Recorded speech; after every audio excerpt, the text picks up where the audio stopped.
on a cold winter morning, her husband gone without warning.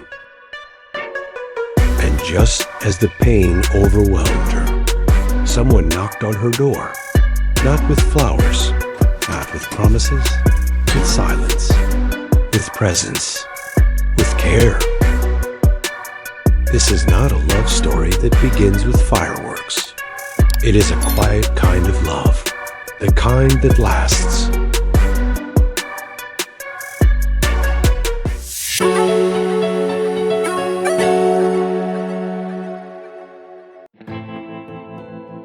She lost everything in a single winter morning. It wasn't loud. It wasn't chaotic. Just a quiet winter day in Japan, the kind where the air is still and even the snow seems hesitant to fall. But in that silence, Airi's entire world shattered. Her husband, her anchor, her home, her one true calm in the storm, passed away suddenly. No warning. No time to prepare. Just ... gone. Grief doesn't knock. It barges in, rewrites your identity, steals your breath. For Airi, it was more than just mourning. It was standing alone in the wreckage of a life she once recognized, while the people around her whispered, judged, and speculated, as if her pain were something to be analyzed, not understood. She didn't scream. She didn't fight. She simply disappeared inward. The light in her eyes dimmed. Conversations became noise. Her own reflection in the mirror felt unfamiliar. And maybe that's what hurt the most, losing herself in the absence of someone else. After the funeral, while guests filtered out and life cruelly resumed for others, someone stayed behind. His name was Han. To most, he was just her husband's quiet junior at work. But behind that calm demeanor was a man who had spent years watching Airi from afar, not out of obsession, but out of quiet, respectful admiration. He had seen the way she smiled, the way she carried warmth like it was her second skin. And now, watching her fade into herself, he couldn't just walk away. He didn't arrive with grand declarations, no flowers, no promises, just presence.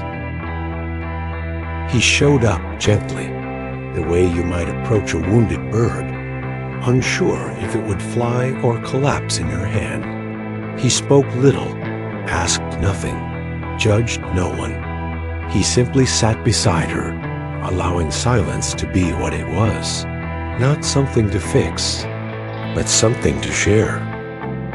And sometimes that's all it takes. Not solutions, not advice. Just someone willing to sit in the dark with you until you're ready to find the light again.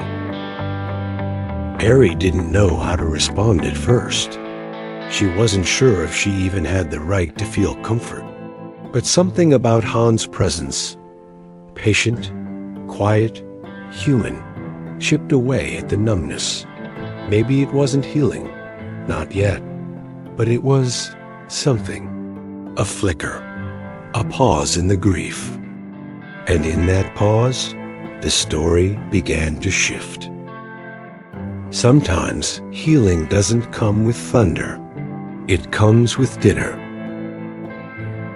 That evening, as the sun sank low behind the quiet rooftops of Tokyo, Airi found herself doing something she hadn't done in weeks, moving with intention. She and Han stood in the small kitchen together, preparing a simple, warm meal. It wasn't planned. It wasn't elaborate. But it was something, a gesture, a rhythm, a heartbeat.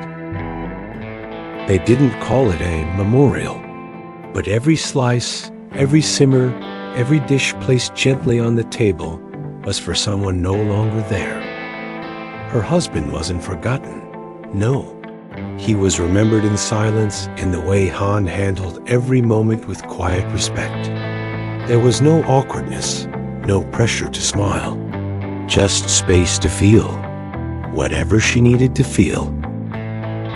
Airi didn't expect it, but as they sat across from each other, something in her eased. Not because the pain vanished, but because it finally had room to breathe.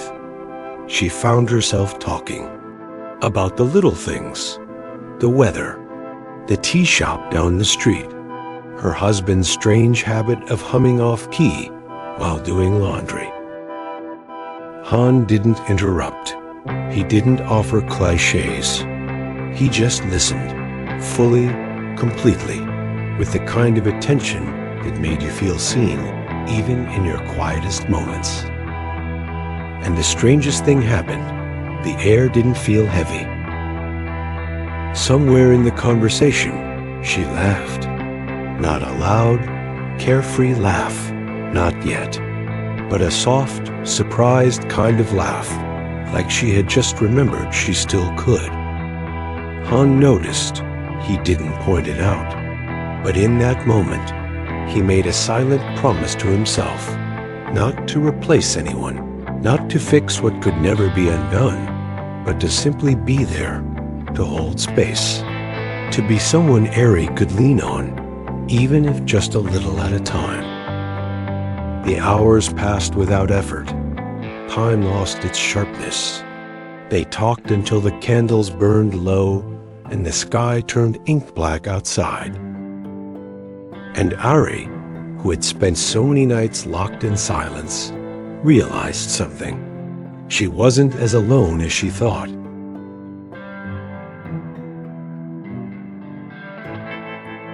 The sky was beginning to lighten. That pale shade of blue that slips in just before morning takes over.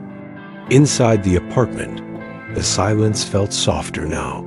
Not empty, but calm. Airi stood by the window, hands gently wrapped around a warm cup of coffee. Han was still there, sitting quietly, almost as if time had slowed down for them both. He hadn't planned to stay the whole night, but something in his heart wouldn't let him walk away. Before leaving, Han turned to her, his voice low but steady. "You don't have to be okay right now," he said. "But you're not alone, Airi. You haven't been." She nodded slightly, the words settling into the spaces grief had hollowed out. Moments later, she watched him walk down the quiet street, and for the first time in what felt like forever, she didn't feel the urge to retreat into herself. Not yet, at least. She sat back down by the window, watching the world slowly come to life. But then, something unexpected, a soft knock. He turned. Han stood there again, breathless as if he'd run back. His eyes searched hers, filled with hesitation and something else. Concern, connection, care. I couldn't leave," he said, almost apologetically.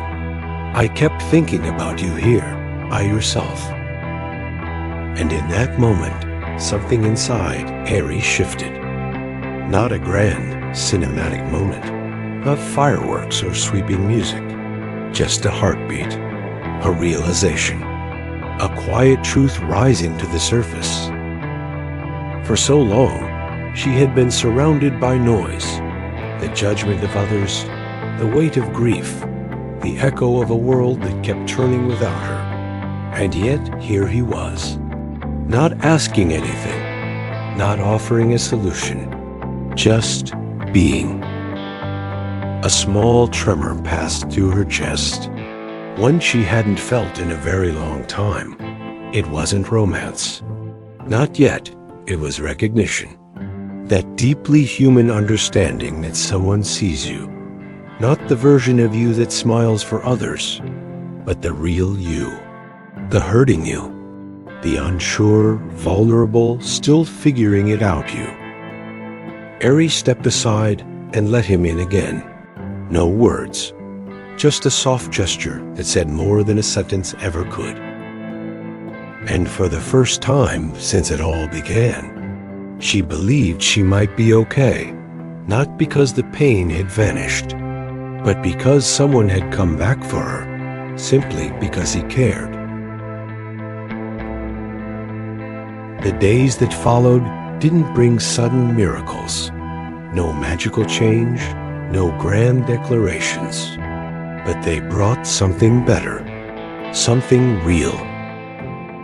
Han didn't overwhelm Airi with attention. He didn't try to fill a space that wasn't his to fill. Instead, he showed up in the little ways that matter most. And quietly, without pressure, something began to bloom. Han, in his own space, was also growing. He wasn't trying to become someone else to win her heart. He simply focused on becoming someone better for himself, and perhaps eventually for her too. The stray comments from friends about love and companionship, the ones he used to brush off with a laugh, now made him pause, made him think, made him feel. Because for the first time, he wasn't afraid of love. He just didn't want to rush it. He wanted it to be right and real. One quiet day, Han found the courage he'd been quietly building. He looked her in the eye, his voice steady but gentle. アイリさんが好きです。 There was no dramatic pause, no tearful confession, just a moment. And in that moment, Airi didn't look away. She didn't feel guilt. She didn't feel confusion. She felt warmth. She smiled, a smile that had taken time to return. From that night forward, it wasn't about forgetting the past.